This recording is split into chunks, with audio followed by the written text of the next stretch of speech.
What's going on, people? How's everybody doing? Hope you made some money today.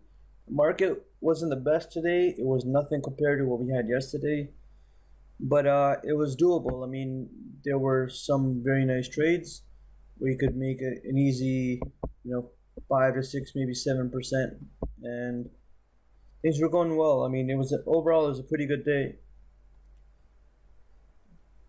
It's a noon hour. Nothing's happening, so I said, hey, you know what? Might as well make a video because there's nothing else to do. I usually just sit around the computer, do some more work until about 2 o'clock, and then the market gets busy again, and I usually come back and I'll start trading again. But at the moment, right now, nothing's happening. Scanners are dead, and nothing's moving at all.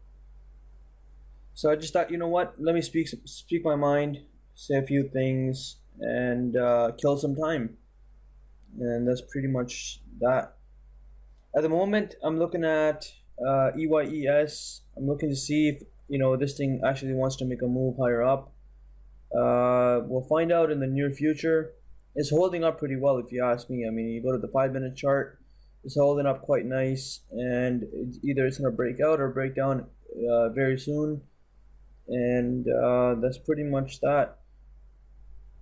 What we have, what else is TWER. This thing's looking good. I got into this one yesterday, right at pretty much the open price. I've been holding 500 shares, and let's see where that takes me. That could be quite interesting. These are one of the stocks that they can just absolutely go nuts, right? You're looking at a possibility of maybe hitting $3 or maybe even $2.50 or something like that. That would be fantastic, and just a matter of time before that happens. What else do we have here? SAEX, this thing, I hate this thing. I've traded this thing about maybe 7 times in the past 6 months. I've made profit on it just twice out of the 7 times.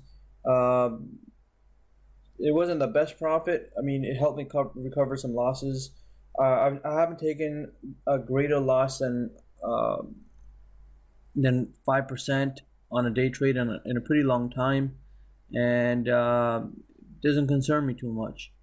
But either way, that's what we're looking at here. So SAEX, I won't even mess with that. Not even worth my time here. What else do we have here? It's too expensive. BGI popped up on the scanner a few times. I was thinking about getting in, but I said I wanted to see if it would break this level and stay above that level, which was about 208. And as you can see, it did not give us anything above 208. It popped up there about 3 times, and it couldn't sustain that level, and it came right back down. So that's pretty much what we're looking at, and not much else happening in the market. LEDS moved up for a bit. I had an opportunity to sell it for a 4% profit. I became a little greedy. Probably get into it before the market closes again. It looks really good, and we'll see what happens and where it closes. I mean, if it closes way down here at 480 or something, I'm not gonna mess with it. But if it closes right there around this range between 5 and 530,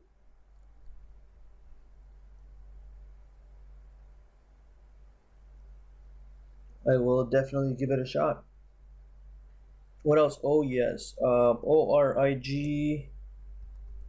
This stock was alerted by one of my students at 92 cents a few days ago, and he's just been on fire for the past maybe 3 or 4 months. So I said, hey, you know what? I got nothing to lose. He's doing whatever I've taught him. I'm doing whatever I've taught myself. So why not? Why not give it a shot? So I bought in, sold it today around 112 for roughly $12,500 profit, and it just makes my life a lot easier. And the best part about these trades is that it's above all the moving averages, at least the ones below down here, and you can say, hey, listen, if it falls below even by a couple percent, I want to get the hell out, and that's pretty much your stat. Another thing I wanted to go over, I think is very important. A lot of times people, I don't interact with people much on StockTwits or on Twitter, Facebook, whatever the case might be. People might look at it and be like, "Oh, this guy's just full of himself. He doesn't have time for anybody. He thinks he's too good." The reality is, I'm one of those people in real life that are always second guessing themselves, uh, always thinking that everybody's better than them, and from the bottom of my heart, I don't care who's better. I really don't give a. I don't care who is a better person. I mean, who's better at doing anything. In terms of being a better person, I want to be the better person. I want to be the nicer guy. I want to be the person that that can help you out in a tough situation. I want to be that type of person. But the reality in life in general is that you don't get a chance to show that sitting behind a computer. So I mean, the fact that I'm willing to make a video and actually talk about it and just let you know what I feel and what I think is quite pretty important because you matter to me. I mean, I might not know you, you might not know me, but we have the same struggle, right? We lost money in the markets, and I feel your pain. I feel that feeling of, I can feel your pain, and I can feel that feeling of having to tell my wife that I lost money in the market. I'm supposed to be the man, you know what I mean? I'm supposed to be the guy that's in charge. I'm supposed to be the smart one. I'm supposed to be the one that gets things done. I'm supposed to be like some sort of a Superman, for my wife and my kids, my family, my sisters, everybody basically. I'm supposed to be the guy that does things. And I got into the market in the first place for them. I didn't get in it for myself. I got into the market so I can give them a better life and I can do something better for them and I can give them all the things that I couldn't get when I was a kid. I was 8 years old and I wanted a bike for my birthday, and somehow the bikes back then were like $50, man, 50 or $60 or something like that.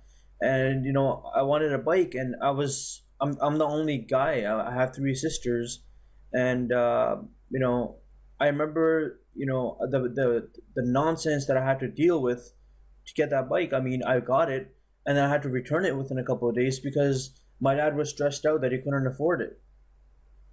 You know what I mean? That's my situation, and people don't like talking about that stuff. But I'm gonna do whatever it takes to let people know, that everybody's different. Everyone's got a different life, right? And that's the situation. So that's why I got in here, and I'm pretty sure, I'm 99.9% sure you got in it for a same or a similar reason, where you were like, what, I want to do something better. Not just for myself. We're not, the people that trade stocks, man, like the people that are really, that are struggling trading stocks.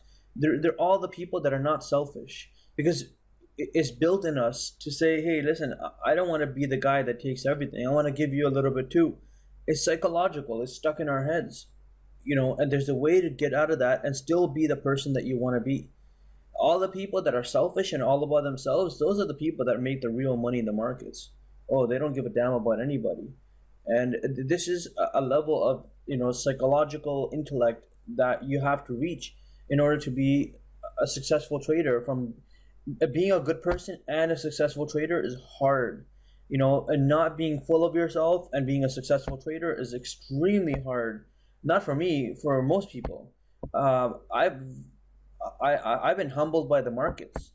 They humble me every single day. When the reason I alert stocks in the first place is because I know that if I don't alert stocks, nobody's gonna hold me accountable. Right? I can just do whatever I want to do. I alert stocks because I want to be held accountable. That's one of the reasons, and the other reason is obviously I want to help people as much as possible. That's what it is. So that's just how it goes. So that's that, and I just don't want people to think I'm a cocky guy. I'm not, man. You should come see me if you feel that way. We can talk, and I just want you to know I struggle in life too. Like, look at me. I can't have a straight conversation without stuttering because I never had a huge social life. Went to a private school when I was younger, away from my family the whole time, and just it was just different.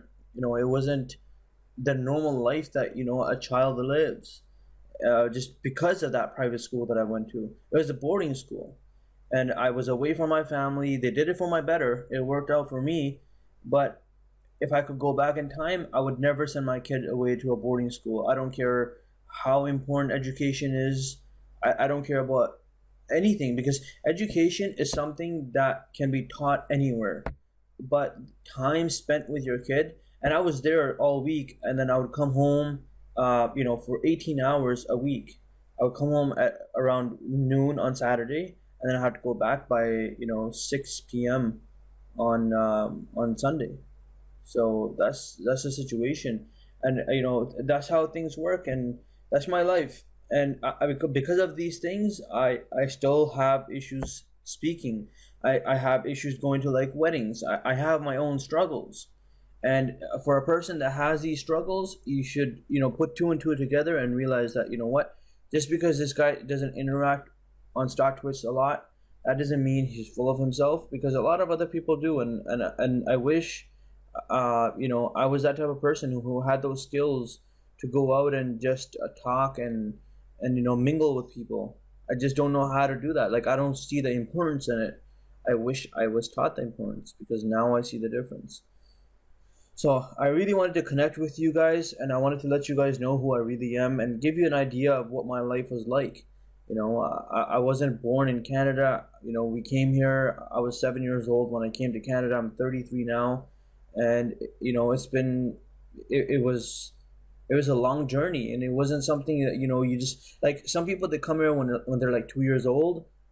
That's still okay, you know what I mean, because they have friends that are all here because they went to kindergarten and everything together.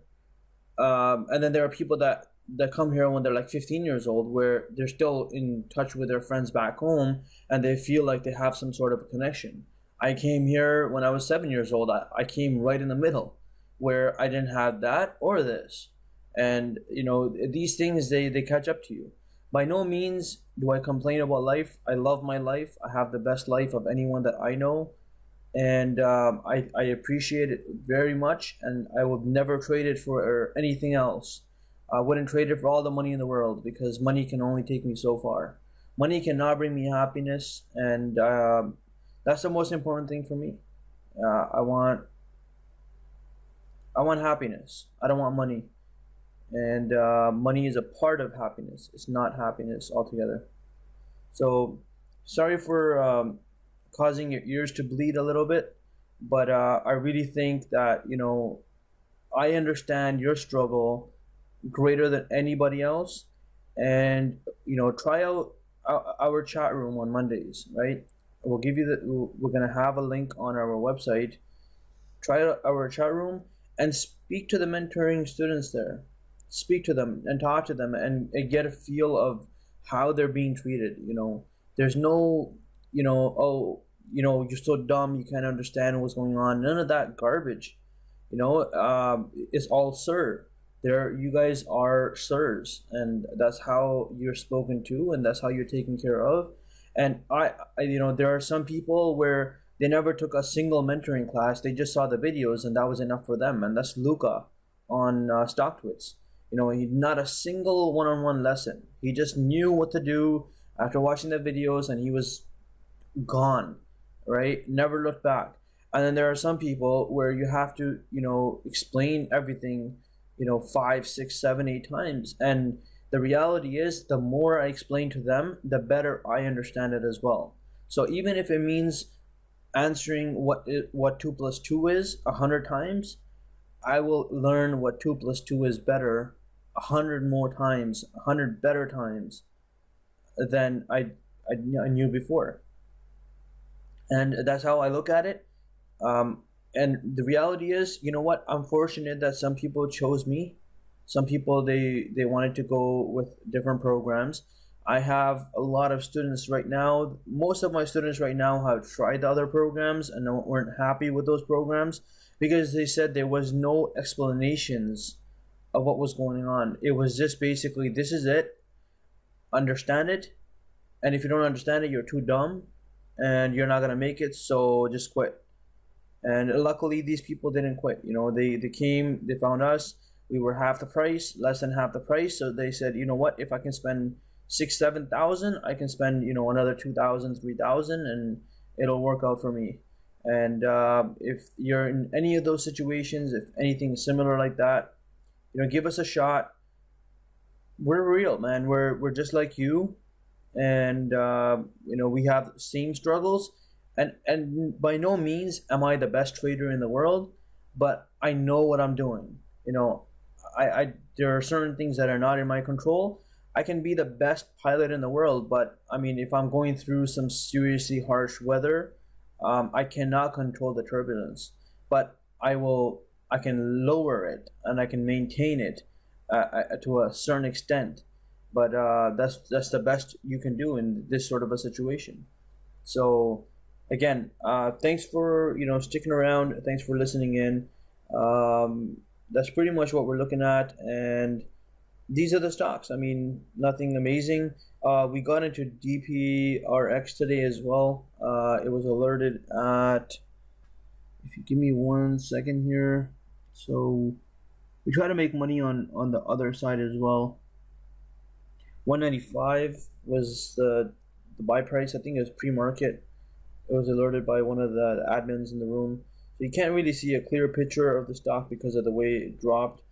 Let's see if we can get it here. So 195 is basically way down here, pre-market, and a lot of the members, they made money off of this. So that was pretty cool. So that's the type of day we've had so far, and I think we are looking for some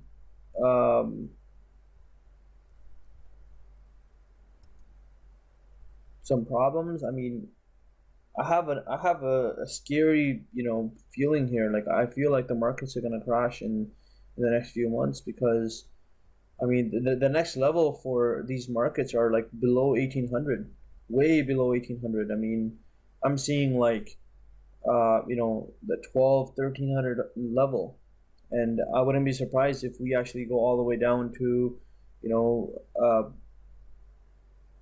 1500 by the middle of next year, somewhere around there.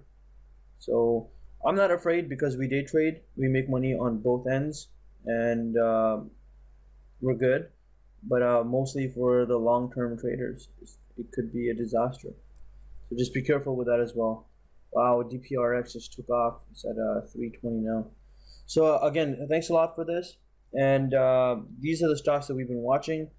And hopefully, you try out our chat room on Mondays, and maybe we can make you a few dollars. All right, guys, take care.